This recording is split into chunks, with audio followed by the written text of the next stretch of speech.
ټیک ټاک چې دی هغه مکمل ختمیږي که ستاسو په میلیونو باندې فالوور نو ستاسو هغه اکاونټ چې دی دا به هم ختمیږي او ستاسو به دغه اکاونټ چې دی دا به کار نه کوي. د دې نه مخکې هم امریکې به دې باندې پابندي لګوله او بیا یې عرضي ټایم چې دی هغه ټیک ټاک له ورکړو. خو اوس دې ځل له ټیک ټاک چې دی هغه به له دې سره ختم شي.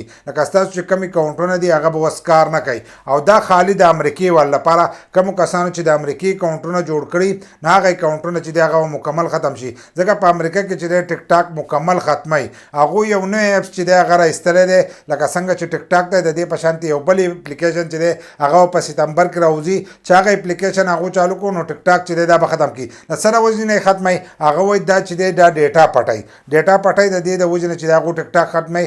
له اول ورته دا خبره وکړه چې دغه ورجن چې دی دا په موږ باندې راخرڅ کوي د امریکې کم ورجن چې دی دا راخرڅ کوي خو ورخرڅ یې نه کړو.